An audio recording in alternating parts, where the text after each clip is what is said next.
breaking and entering, drunk and disorderly, law and order. A former prosecutor and a defence barrister, not your usual pairing. And the result? Conversations about crime and punishment that are guaranteed to get you thinking. Welcome to Justice Matters, a weekly podcast with Lizzie Green and Jay Merchant. Our episodes are every Monday on Apple Podcasts, Spotify, and YouTube. Follow us on Instagram at Justice Matters Pod for clips. Enjoy the episode. This episode deals with murder and sexual assault of young people. Discretion is advised.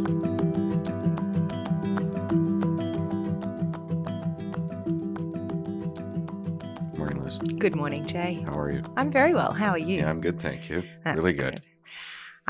So, look, we're covering a topic that's not entirely new to the podcast, but I just want to give a shout out to one of our listeners, Sophie Turner, who recently requested an episode on double jeopardy. Yes. And I mean, this is a topic that fascinates me, and I'm very happy to dig into it. And it just so happened that at around the same time Sophie put in that request, I caught on TV a little bit of a program referring to a case called the Babes in the Wood case from the UK. Okay. And it really grabbed my attention. Yeah. And it turns out that it was a case linked to the double jeopardy reforms in the UK. So I thought, let's have a look at that. And then any kind of research that you do on double jeopardy in Queensland brings up issues relating to our forensic lab that tests DNA for cases. And so I'm going to talk about that a little bit because we've had some recent developments there. So it's a bit of a mix of two things. Yeah, and I think the DNA is super important because how in the hell have we got to a position where we're in? It is out of control. So I'm just going to start with that because our double jeopardy laws in Queensland were reformed as a result of this massive failing that was identified in our DNA labs in Queensland. So I'm just going to give the context there and then we'll talk about DNA, talk about double jeopardy. So I feel like I will be listed somewhere as Hedley Thomas's number one fan because I reference him quite a lot, but he just does this amazing podcast work, investigative journalism. Shandy's story, we've talked about it on the pod. Yes. So it was during the course of an investigation into the unsolved murder of Shandy Blackburn that some anomalies about DNA evidence taken from the scene of her murder, so blood from her murder scene, so many DNA swabs taken from other parts of the investigation. They all turned up as having no DNA detected. And so there was no DNA evidence to bring in court. And the fellow who got charged with her murder, John Peros, he was acquitted by the jury. And that was all fine. And so the podcast investigation looked at that and it was a scientific question. And Hedley Thomas was like, I need help. I don't really understand what that is. I think all of us would need a little help with that. Yeah. And he just happened to Google scientists near him in Brisbane, and a woman called Kirsty Wright came up. And so he contacted her. They began working together and she discovered, looking at this, because she couldn't understand how no DNA could come back from a pool of blood, for example. But there was so much, swabs and everything that all came up with nothing. Nothing. And so it was really puzzling to her. And so she looked into it and, so much science and so many things that I can't really fully comprehend properly. But turned out that she found out that the DNA lab in Queensland was failing everybody. It was cutting corners. It was testing DNA at a threshold that was too high to return any kind of results. And that was to save money and to expedite the process. And so there was mismanagement in the lab and cover-ups in the lab. And it went on for years. Like we're talking years. Well, weren't they talking about 15,000 or so matters? You wait. Think I've about got the that. numbers. Sorry. No, that's right. But so as far as Kirsty Wright could tell, the errors started way back in like 2007. Now, because of pressure on Anastasia Palaszczuk, who was the premier at the time, and it took months of questions and pushing and asking and demanding, there was finally a commission of inquiry that was brought into the DNA lab, and that was led by former Court of Appeal Judge Walter Sofronoff. Yep. Still one of the best things I've ever listened to. His questioning throughout that process was on point. One of the sharpest legal minds. Yes. Can I just say, sorry, Yeah. but I think what pisses me off about the DNA, and there's a lot that ticks me off, is the fact that the minister at the time was so resistant to accepting anything was wrong. That's right. And if you go back and look at what the politicians were saying, for so long there was no acceptance. Nope. Then there Dr. was Christy Wright was a loon. That's right. Then there was, well, we're going to conduct a review. We're going to have an internal review. Are you joking? Yeah. Like, that's not going to do anything. Yeah. And then they announced the Commission of Inquiry, and it was revelatory. Yeah. Like, the findings of that were so crushing in terms of any kind of effectiveness or correctness or truthfulness going on in that lab. Now, the head of the lab at that time was a woman called Kathy Allen. She'd been in control since 2008. They said she hadn't had any adequate oversight. It was found she had distorted the aims of the lab, placed obstacles in the way of scientists trying to do their work. And I do want to say, I think the scientists themselves were hamstrung. Like, I don't think the scientists are ineffective or incompetent. I think that they were hamstrung by the limitations that were put on them. Yeah, there was protocols in place. Yes. She tried to cover up mounting problems using what Sofronoff called a deliberately crafted series of lies and misleading dodges. So that was, a huge part of it, and she was fired. Kathy Allen was gone. I'm not sure that's enough, though. No, I know. She should have been charged.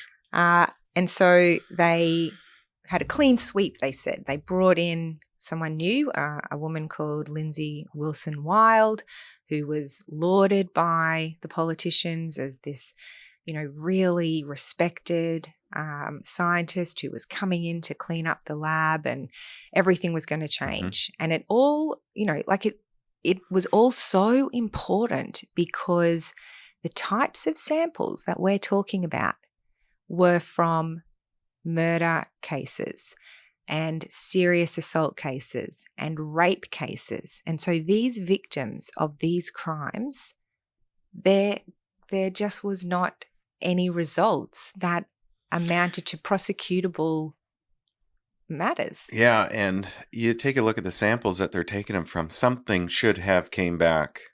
Something. Absolutely. Like, it was things like a sperm sample from a suspect in a rape case, no DNA detected. Yeah. That's, even to my non-science mind. No, I'm with you on that. It's impossible. Yeah.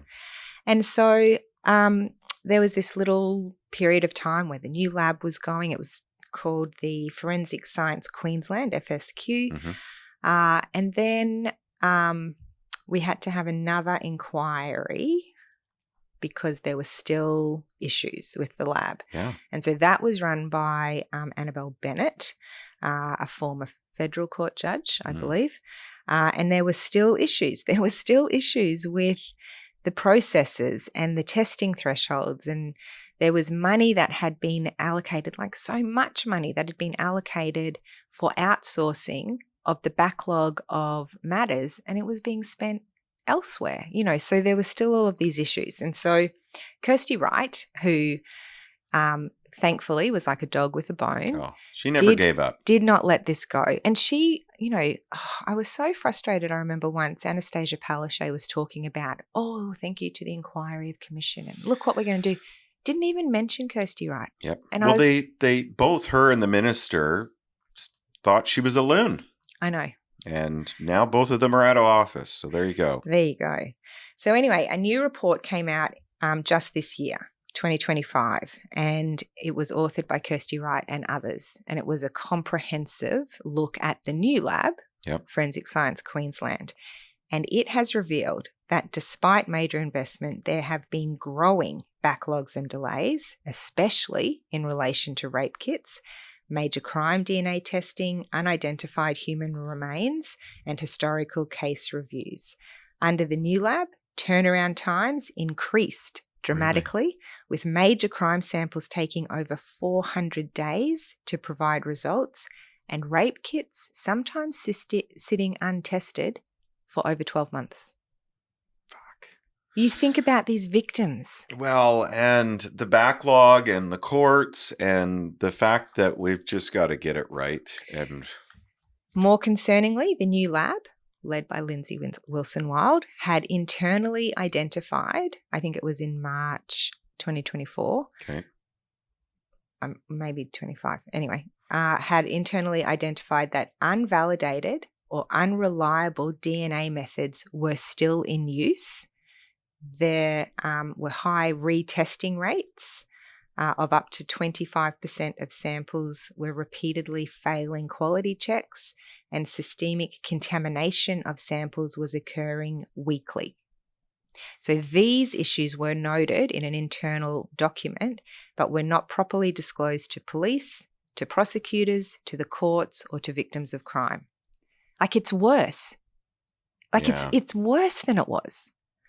So in practical terms, what does it mean? It means that more than 32,000 historical cases require review. 13,000 plus commenced or started cases were stuck in queues. The rape kit backlog grew from 75 in 2023 to 511 in 2024. And courts were facing critical system failure due to delayed DNA reports. So it means that offenders remain at large, victims, including children, remain at ongoing risk. Accused persons are remaining in custody for excessively long periods, and some cases might not have committed an offence. That's and they're right. waiting on evidence. Yeah, that's right. Yep. And some cases have been dismissed for delay. It also means unreliable results were being generated knowingly. The new lab provided DNA results despite knowledge that DNA contamination was being detected weekly. And so this report blew everything up again, okay? And it was like 480 pages, I think, or something like that. It was a massive report. So the other thing that Kirsty Wright and her co-authors found was that the testing threshold set for the new lab by the lab itself, led by Lindsay Wilson-Wild, was still high, and evidence showed that important DNA profiles existed below that threshold and were being missed. And that was the exact issue which triggered the Sofronoff inquiry. See, this is what pisses me off, is that in all this time, nothing really has changed. All right. But also, go ahead. For the better. It's worsened. Yeah. And so there should be charges for misconduct of public office. Sorry, it's public funds that are going towards this, and these people should be held accountable. Secondly, before I stop interrupting you again, that's all right. is I'm at the point where we've got thousands and thousands of cases that have to be retested and whatnot. Why is it that we haven't just chartered a 747? Yeah, it's going to cost money, but fly those reports, whatever needs to be done, over to the United States and test them all. Spend the money. They are. So you knew exactly the right response. Yeah, just do it straight away. Right. So Lindsay Wilson-Wild was immediately stood down when this report was revealed, and I think she's since resigned. And Deb Frecklington, the Attorney General. She wouldn't put up with this. No. She's actually just as outraged as you and I. But so $50 million has been provided for outsourcing, and samples have been sent to the US to a particular lab over there. To the Bode Technology US lab, and they are going to be testing and processing 1,000 major crime samples and 175 forensic testing kits per month. Yep. In an effort to clear the backlog. Pay it. transport it, get it done so we can at least instill some confidence back into what is so crucially important. Yes. And so we have a new director, and this time it's not a scientist. It is former New South Wales Police Commissioner Mick Fuller. So he's been brought in, and I heard him speaking the other day, and he said, I'm not the scientist, but I am about data and reporting and processes and quality and management. And so that is amazing. And I think Kirsty Wright and another scientist are going to be the right-hand people for the director so that the processes can be corrected and we don't have an ongoing issue. So I'm praying that finally we've got a solution on its way. Yeah. But you just think about all of the people whose samples are just sitting there untested for like 15 years, and just the feelings of frustration and confusion and hurt and anger at not having these matters dealt with appropriately. And for some of them, they will never get justice. No, and Dr. Kirsty Wright raised this years ago, and you've got politicians, the governing party at the time, just dismissing it all. And that's really frustrating for me, because they knew that something was wrong and they did not a damn thing about it. Exactly. And so one of the things, apart from this reshaping of the lab for a number of times, but hopefully now for the final time, but after the Sofronoff inquiry, there were recommendations regarding legislative reform. And it related to our double jeopardy laws. Yep. So we have talked about double jeopardy before, especially in our two-part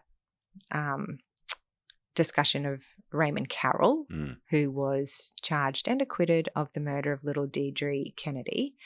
But, in Queensland, traditionally for a really long time, double jeopardy prevented someone being put at risk of conviction twice for the same wrongful conduct. And so what that means in lay terms is that if the prosecution have brought a charge against an offender and they have been acquitted, you don't get a second go. That's it. It's done.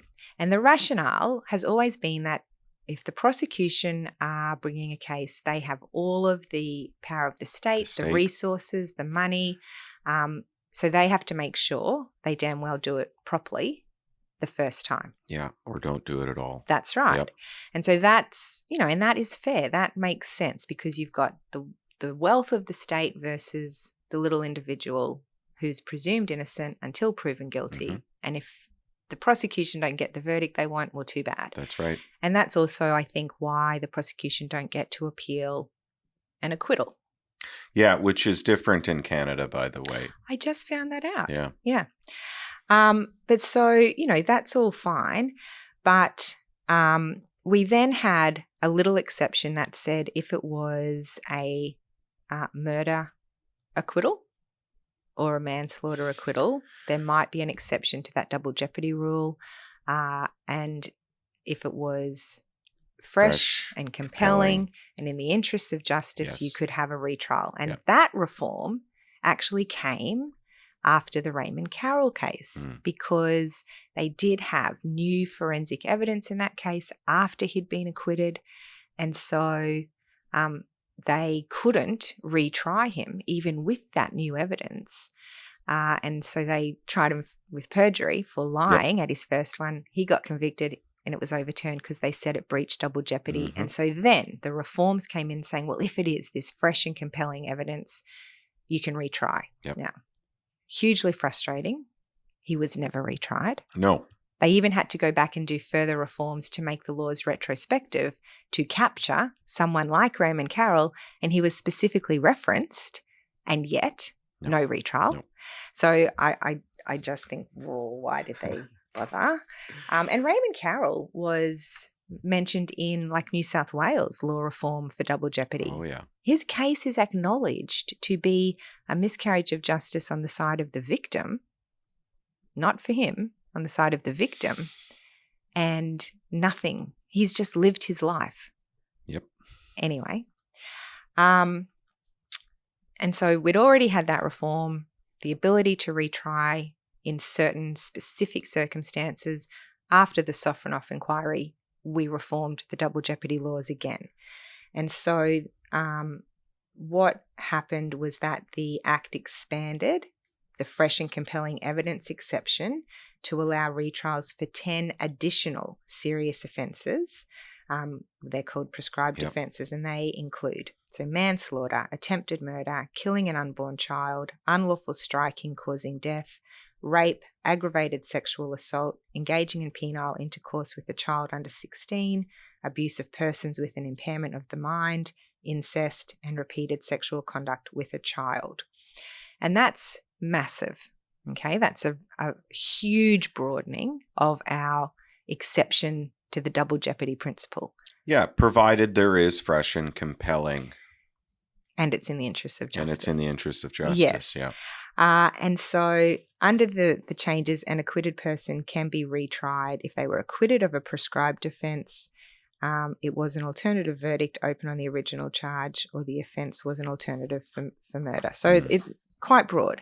So what do we mean by fresh and compelling? Yep. So fresh evidence is fresh if it was not presented at the original trial and it could not have been obtained even with reasonable diligence by police or prosecution. Why are you smiling? Well, no, I mean, it's hard. Oh, so hard. It is, we can expand the offenses all you want, but to reach that threshold of being fresh and compelling. Well, so I think when we think about the failures of the DNA lab, since those failures weren't the fault of the police or the prosecutors, there was no way they could have gotten the correct results.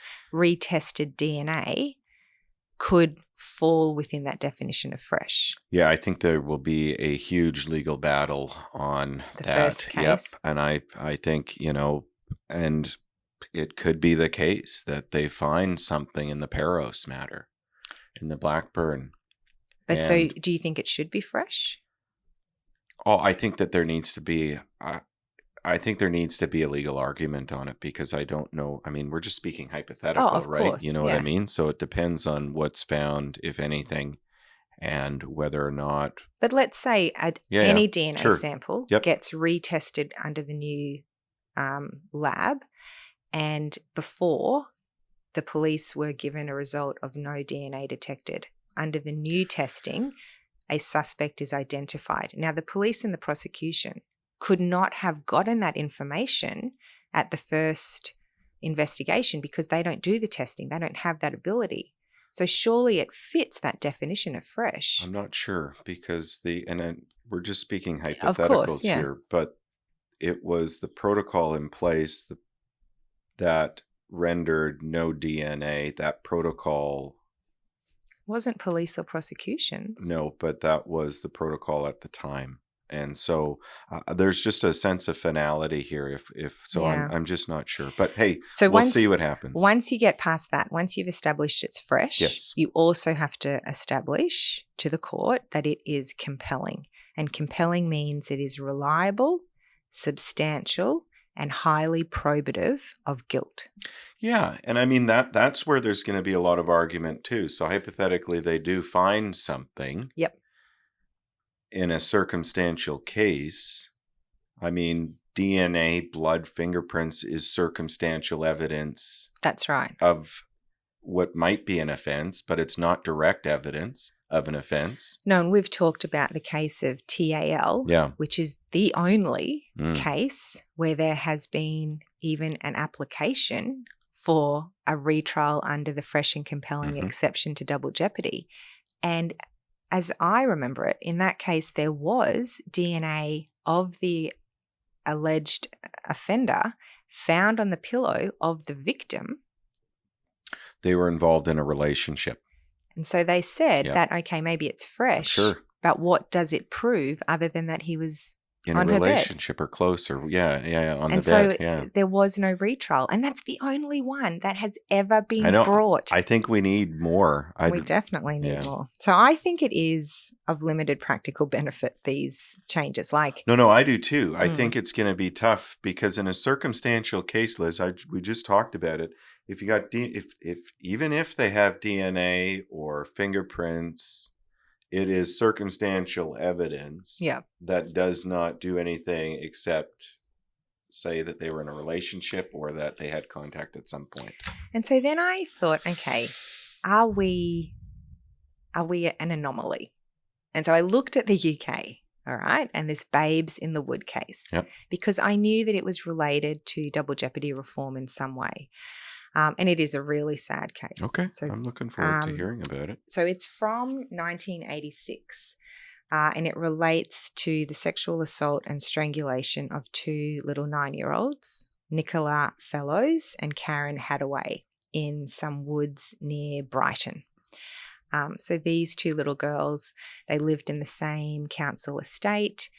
They didn't go to the same school, but they were besties. So they hung out all the time. And Russell Bishop was eventually the person who was charged with these offences. Okay. He also lived in that council estate. He knew the girls, through sort of peripheral contact, and he was present during the search for the little girls. So the case itself unfolded like this. So they had gone outside together to play one afternoon. So it was the 9th of October. They were playing outside their home, and around 5 p.m, Nicola's mum, Susan, saw them running together up the road. She just assumed they were just, would be back soon. Yep. But by about 5:20, Karen's mum went to look for Karen because it was dinner time. She was meant to be home by then. And she and Susan, Nicola's mum, then did a little search for them. They weren't where they were expected to be.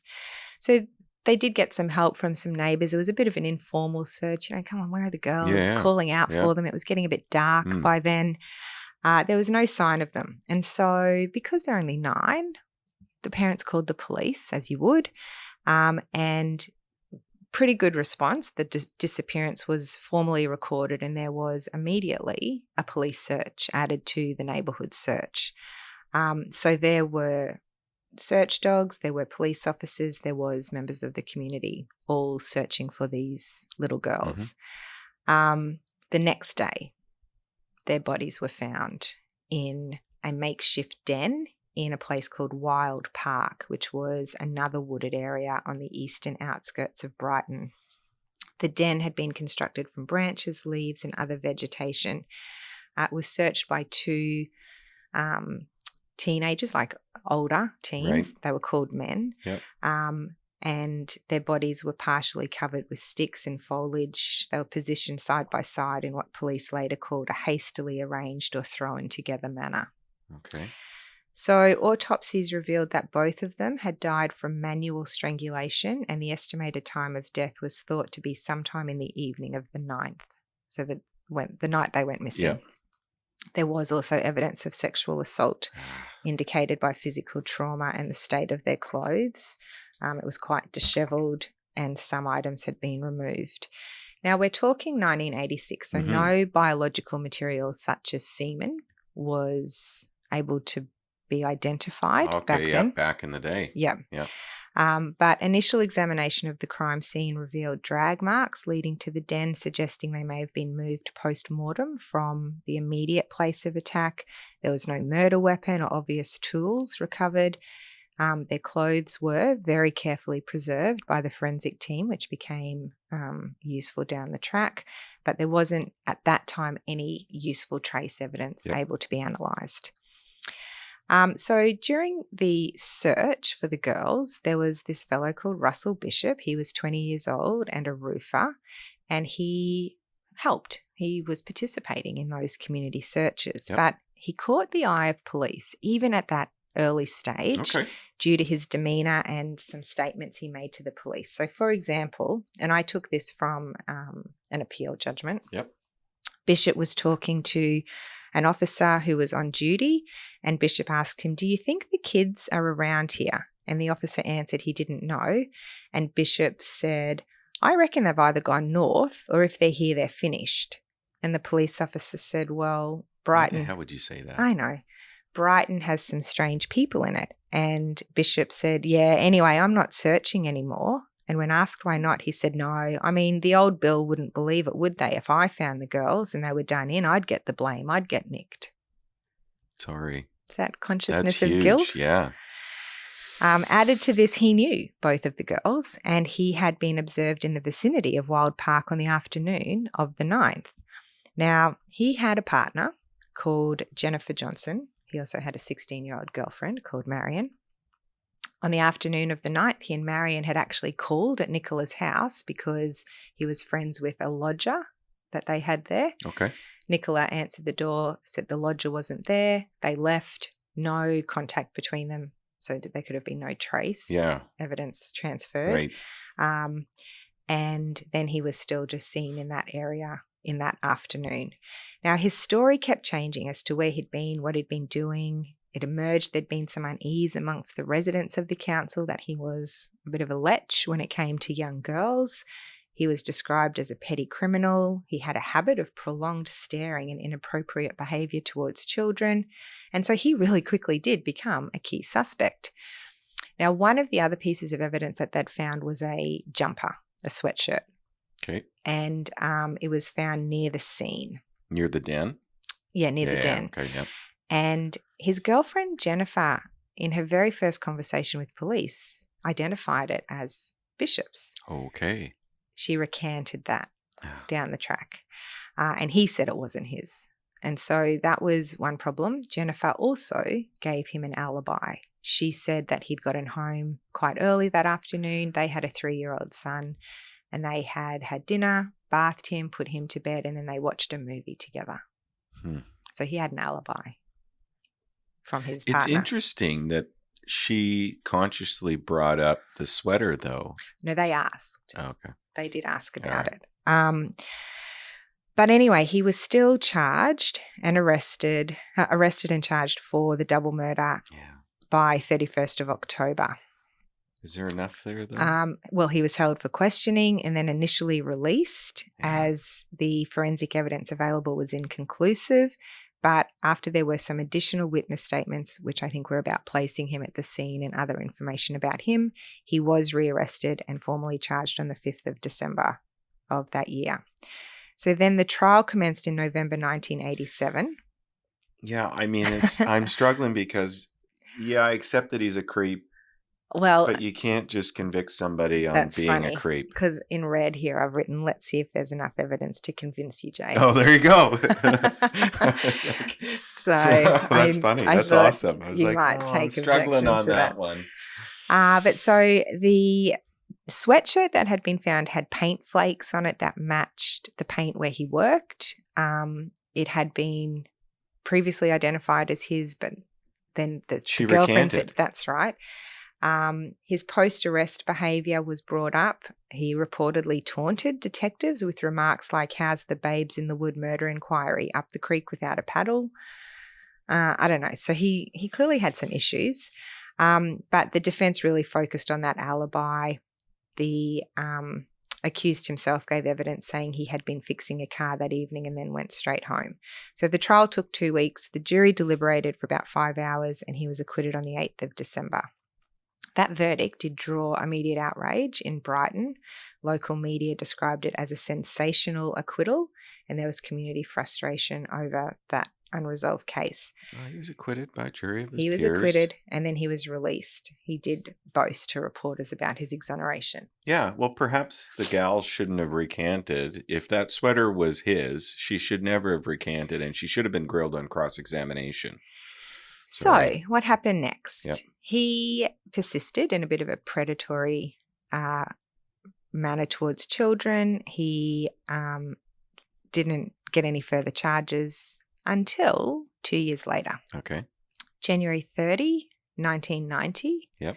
He abducted a 7-year-old called Rachel Watts from the Whitehawk area of Brighton while she was roller skating outside her home. He lured her into his car under false pretenses before driving her to the remote Devil's Dyke area. There he sexually assaulted her and strangled her with such force that she lost consciousness, and he thought he'd killed her and left her for dead in the undergrowth. I'm just the facts scream a Morecambe. Oh, You know what I mean? absolutely, Daniel Morecambe. Yeah. So let's just remember she's 7. Yes. So she regained consciousness after several hours. Wow. She crawled naked to a nearby road. Yep. She was discovered by 2 people out walking who raised the alarm. Yep. She provided a detailed description of her attacker, including his distinctive facial features and his vehicle. She had been in the boot. She had kicked against the boot so hard that traces of her shoes were left in the boot. She identified items that were in that boot while she was in there being transported, and she very clearly gave all of that evidence to the police. Can I say, for a 7-year-old, how remarkable. Unbelievable. Yeah. She then positively identified Russell Bishop in an identity parade. Wow. So he had learnt from the past. He had washed and cleaned his car quite thoroughly, but he didn't look in the boot. And so the red paint samples found on the toe caps of Rachel's roller boots and clothes matched controlled samples taken from the car. Also, tyre marks found left at the scene were subsequently matched to the tyres on his car. Can I just say this one I don't have a problem with? I know.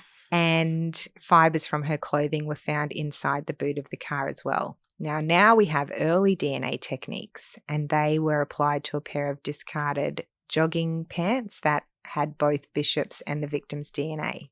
So he was arrested on February the 4th. He resisted violently, attacking officers with a sledgehammer. And in January 1991, he was convicted of kidnapping, indecent assault, and attempted murder, receiving a mandatory life sentence with a minimum of 14 years. And so Rachel Watts' survival and testimony were just crucial. Wow. Yes, phenomenal. Yeah. So around this time, the principle of double jeopardy in the UK was also being considered. In 2002, it was 10 years later.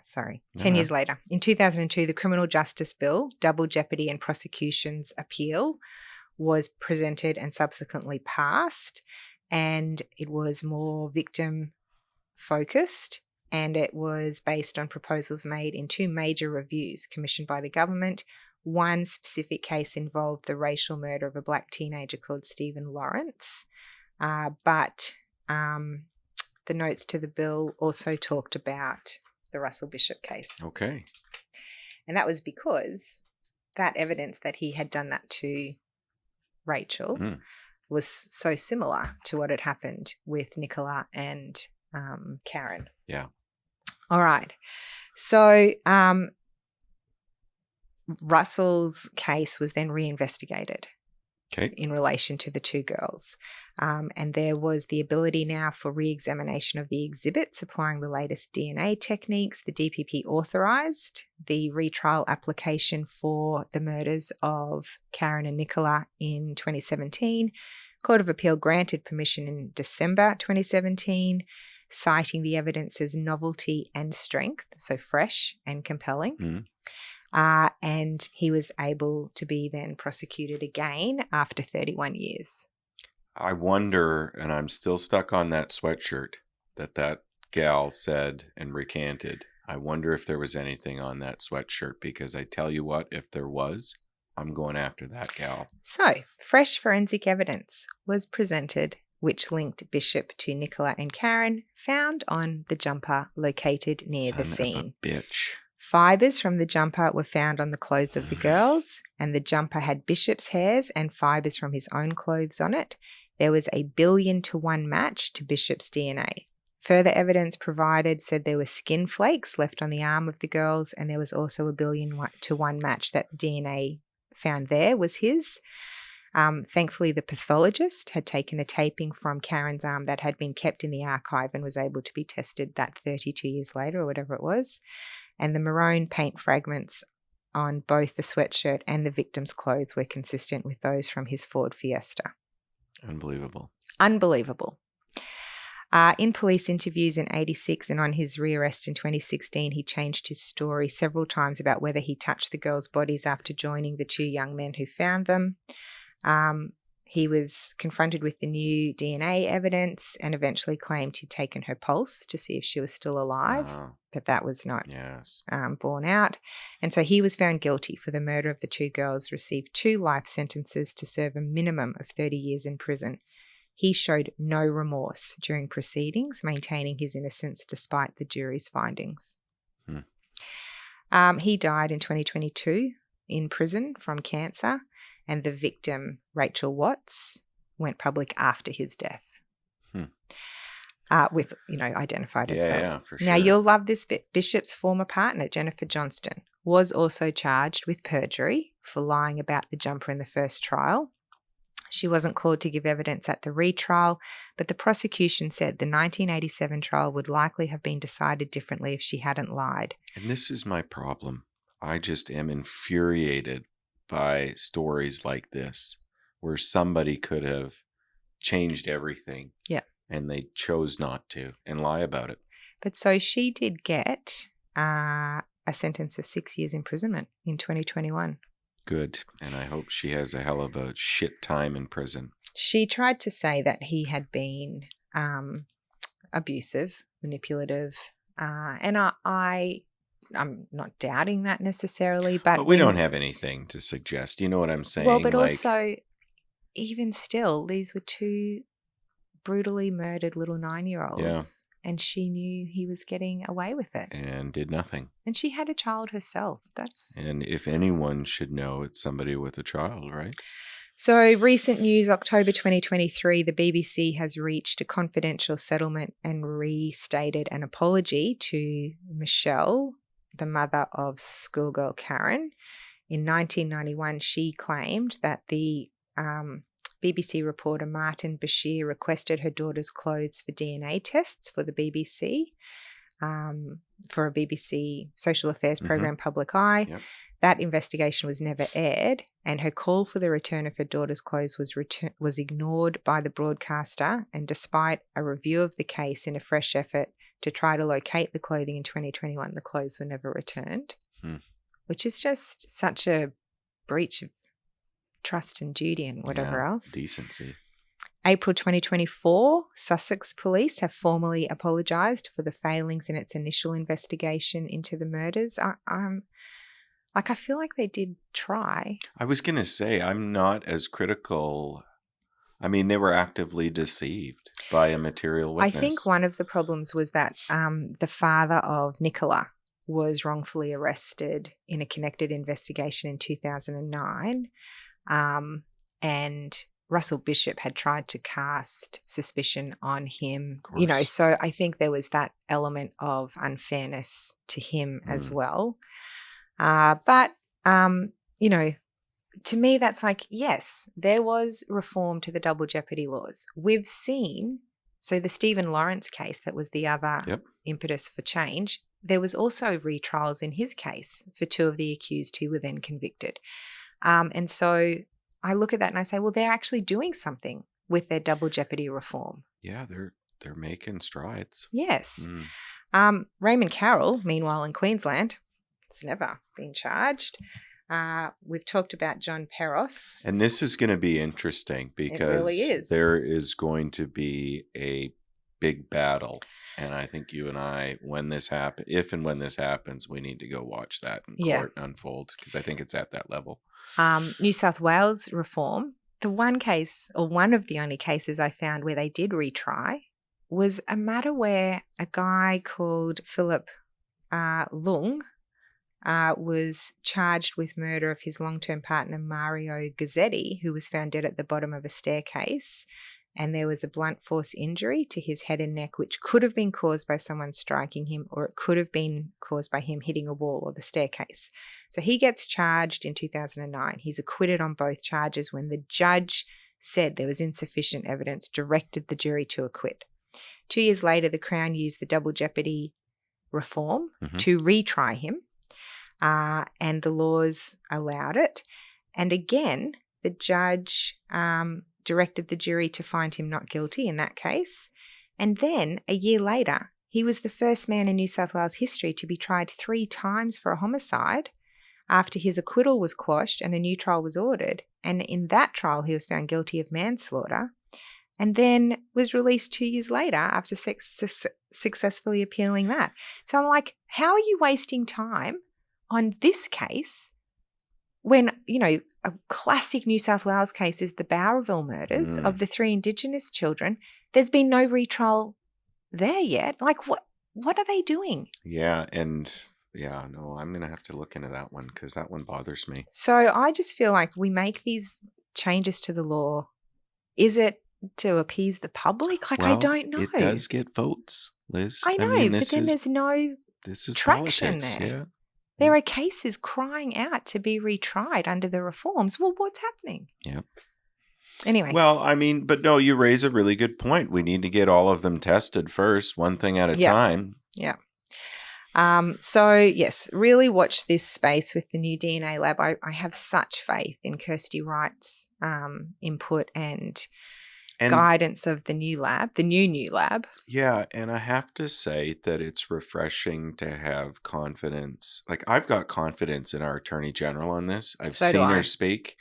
She's not pissing around. No. And I have confidence in the Attorney General on this, and we just need to get it done. And she seems to be getting it done. And since that report of Kirsty Wright and her co-authors earlier this year, there has been significant action. And so that has to bode well for positive outcomes for these poor victims. And I'm sorry, and I know I should move on from the previous government, but I am so angry that they just cast Dr. Kirsty Wright aside as some sort of lunatic or thorn in the side of their government. And both that former minister and the premier should hold their head in shame for what has transpired in this state.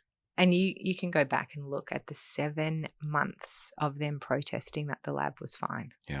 No, they were. The media reports, I can see the minister on TV right now. And both of them, the minister and the former premier, should hold their head in shame. This should not happen in our state. No. But so anyway, fingers crossed. Yes. I think we're finally seeing some positive outcomes. Yeah, and it's going to be exciting to see how the results transpire if it goes back to court. They better use these double jeopardy reforms. But Come on. We're going to be there when it happens. Sounds like a good plan. Yeah. Thanks, Jay. No, thank you. Okay. Thank you for listening to the episode. If you enjoyed it, please rate and review the podcast. If you're interested in clips, check out @Justice Matters Pod on TikTok and Instagram.